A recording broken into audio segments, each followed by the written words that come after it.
welcome back to my Project 13 on the freeway going home from work. Another busy day. I hope everybody's having a great day. Wanted to talk a little bit about the Essential PH-1. 1 week later, my experiences, my pros and cons. Now remember, these aren't your pros and cons, they're mine off my experiences. Whatever I do with a smartphone is going to be different than what you do with your smartphone. With any smartphone. So we can agree to disagree. I'm going to start off with battery life. I'm gonna grade it about a C plus. Depending on what I'm doing, it's a good battery, but it's not good as in really good. It's just a good battery, okay? It gets me through the day. A couple times I've had to plug in and finish my day out, which all of you know, if you're a part of the team, I don't mind plugging in once a day and finishing my day out with any smartphone. And I put a lot of pressure on my smartphone, so it'll be fine with battery life just being good and having to plug in at the end of the day. It's not a big deal. But I still got to let you know, in my experiences, it's just good, okay? It could be better, but not a deal breaker. Personal preference, when it comes to the size of the device, it's small. It's got a 5.7-inch IPS LCD display. Small form factor that houses a really nice, real decent sized display. It's over 5.5 inches, which I'd rather have any smartphone be 5.5 or higher. Okay? Lower than that is okay, depending on the type of smartphone that it is. I've had a couple of 5.2-inch devices, and they were fine, but I'd rather start out at 5.5 inches or higher. Now, I understand that the display of the Essential PH-1 is 5.7, but the body's so small that I just prefer something more substantial in hand, if that makes sense. I'd rather have something much more here as I'm using whatever it is out of pocket in my hand throughout my day. Okay? The display is a beautiful display. Again, 5.7-inch IPS LCD display. The thing is, it's got a little bit of bleeding, screen bleed, and lightly. It's not a deal breaker because it's very minimal. If it was more than it is, I would have already returned the device. But it's doable, it's passable. But when I am watching movies and there may be a moment where there's a dark scene in the movie, up on the upper right-hand corner of my display, I do notice a little bit of that light leak, a little bit of that screen bleed, but it's not enough for me to say, well, I don't want the device. It's not. Your device may or may not have it. Some of you may not even care.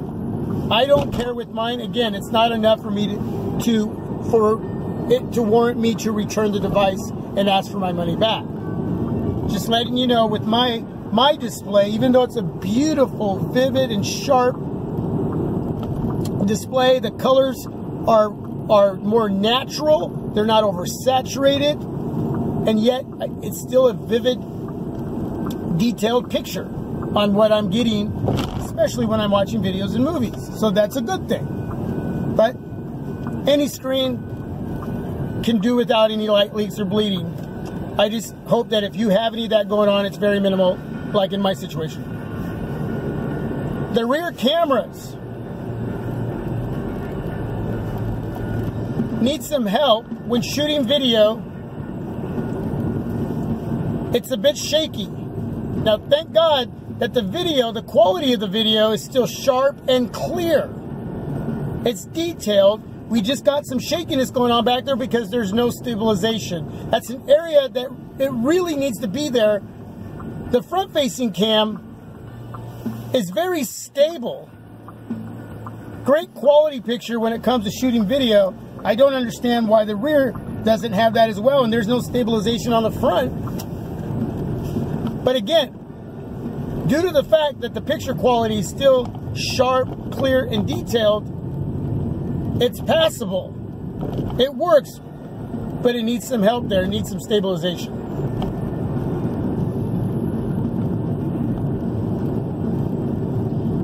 At this point, a week later, I can't think of anything else that I would consider a negative or a con. And again, within my own personal preference of what I want and don't want in a device.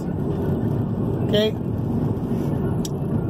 Actually, I just remembered one more thing. The device has frozen twice on me while shooting video from the rear.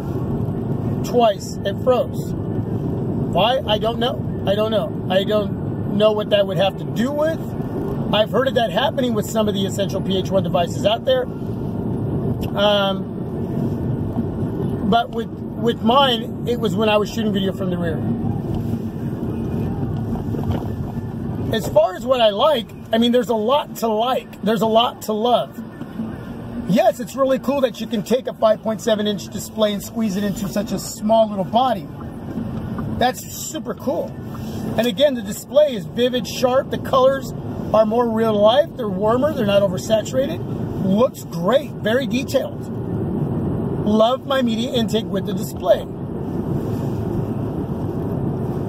The speaker, the one firing speaker up top of the Essential PH-1. Oh no, it's not up top. I'm thinking of my Moto Z2 Force. My apologies. I will not edit that out. The one single speaker at the bottom of the device, over on the left-hand corner, not the right-hand corner, the left-hand corner, actually is really loud, and the quality of the audio is really good. Now, I will say this, the Moto Z2 Force also has that going on, and I think that's what I was thinking about.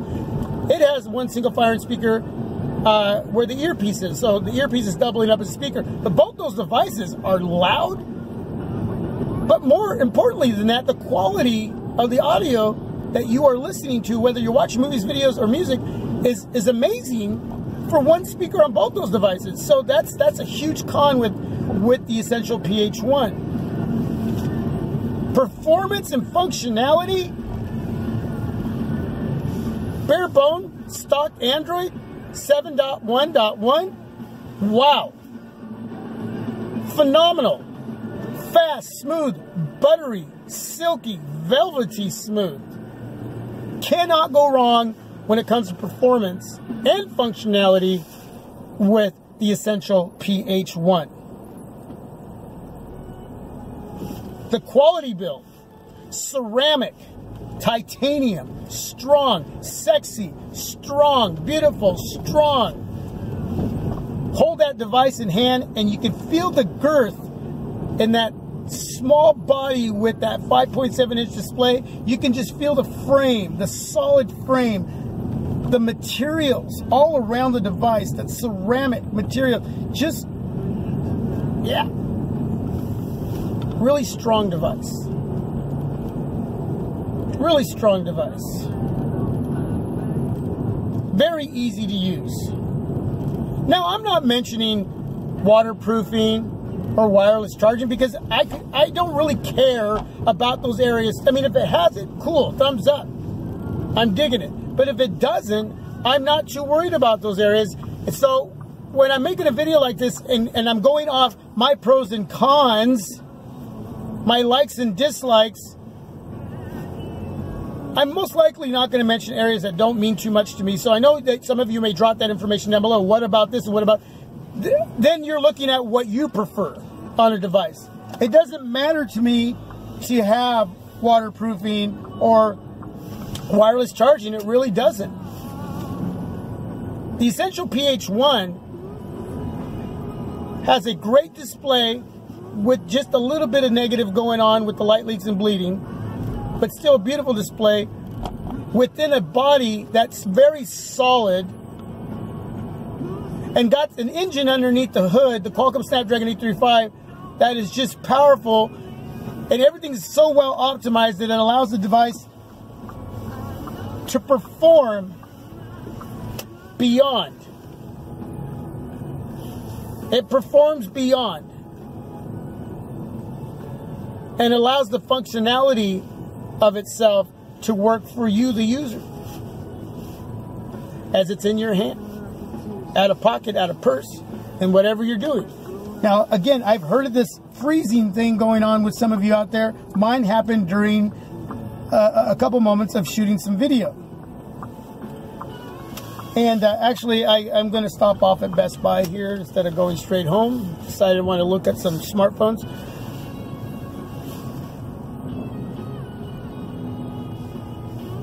You know,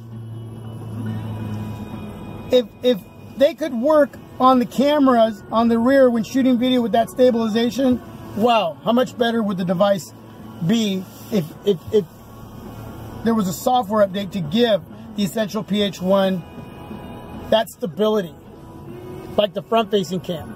Front-facing cam, amazing shooting video when vlogging. Totally digging it.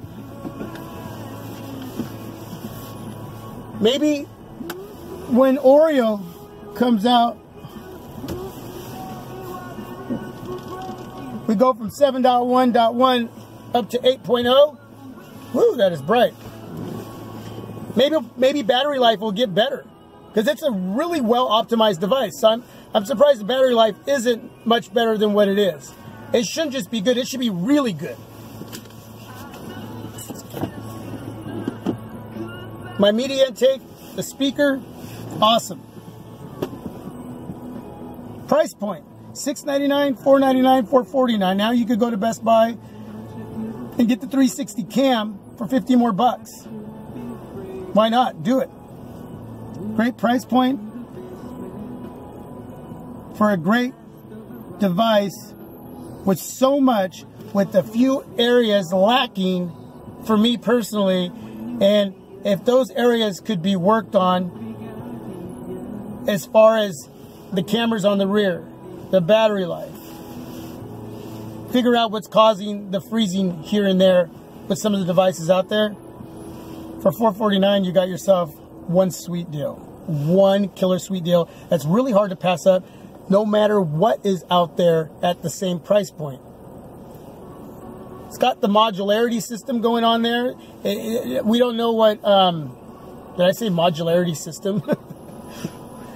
It's got the modularity functionality. It's got that area for the 360 cam. We don't know what else they're going to be coming out with later, what Andy Rubin has in plan for other adaptable module accessories to adapt to the phone to be able to use. We know Moto has quite a few accessories for its devices that are compatible with a few different Moto devices that are all compatible for those accessories, and they will be for some time. But outside of the 360 cam, I don't know what else Andy Rubin's going to be coming out with. If you have any idea, you can leave that down below. It's a really cool thing that we just got to see some more accessories come out to utilize that area on that device. There's no reason to have it if you're not going to be able to utilize it, right? So you can get into their ecosystem of modularity with the Essential PH-1. So, I didn't plan on making this video. I got in the car, I wanted to make a video, and I started thinking, and I said it's about time that I gave an updated 1 week later, and I thought the pros and cons was a good idea as far as my experiences. I know some of it might be mumbo jumboed. If you're a little confused in what I've been talking about 1 week later, as far as what I like, don't like, pros and cons off my experiences, you can ask down below, and I'll do my best to get back to you. But I think I'm pretty clear on what I like and what I don't, and what I care less about being on the device that's not there. Okay? It's a great little device. At $449, it is a winner, even though it's lacking in some areas. But I think the price point is what makes that okay. At $699, I wouldn't have said go for it. When it dropped to $499, I was like, okay, that's starting to sound really good. Even with some of the mixed bag reviews that have been out there with the Essential PH-1. $449, even with the 360 cam for 500 smacks, it's a must think about device. It really is. And I think I'll leave it at that. Thanks for watching, everyone. Thanks for being a part. Hopefully, you got something out of this video. Again, if it was not communicated to you in a way where you completely understand on some of those areas, whether they're pros or cons, through my experiences, leave some information down below and I'll get back to you. Till my next video, this is my Project 13. Peace, God bless, I'm out.